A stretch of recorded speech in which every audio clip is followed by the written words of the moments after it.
तर एलपीजी गॅसच्या तुटवड्याचा राज्यातील लग्नसराईवर संकट आले। लग्नाच्या हॉलमध्ये गॅस मिळत नाहीये आणि एलपीजीच्या तुटवड्यामुळे तोडगा न निघाल्यामुळे ठाण्यातील 80% हॉटेल आणि लग्नाच्या हॉल यांच्यावर परिणाम झालाय। एलपीजी गॅसच्या तुटवड्यावर तोडगा न निघाल्यामुळे ठाण्यातील 80% हॉटेल्स आणि लग्नाच्या हॉलवर परिणाम झालाय। ठाण्यातील हॉटेल मालकांनी महत्त्वाची बैठक घेतली।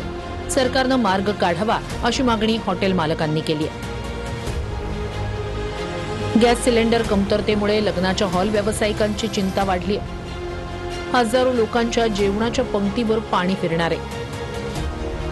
परिस्थिती अशीच राहिल्यास येणाऱ्या काळात वऱ्हाडी मंडळींना लग्नाच्या हॉलसाठी आटापिटा करावा लागणार आहे। गॅस तुटवड्याचा पुण्यातील लॉन्स व्यावसायिकांनाही मोठा फटका बसलाय।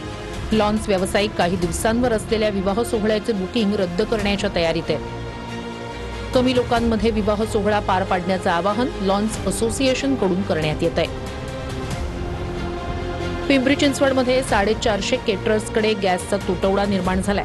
त्यामुळे जवळपास 10,000 लग्न पुढे ढकलण्याची वेळ आल्याचं बोललं जातंय। युद्धामुळे गॅसचा तुटवडा निर्माण झालाय। परिणामी शहरातील केटरर्स लग्नातील जेवणाच्या ऑर्डर्स रद्द करतायत। केटरर्सकडून तसा निरोप वर आणि वधूच्या कुटुंबियांना देण्यास सुरुवात झाली। केटरर्स प्रति थाळी मागे 10 ते 20% दरवाढ करण्याच्या तयारीत आहेत। त्यामुळे लग्न सोहळे पुढे ढकलायचे का असा विचार करण्याची वेळ शेकडो कुटुंबियांवर आली आहे। गॅस उपलब्ध झालाच नाही तर मात्र केटरर्सना मोठा फटका बसणार आहे।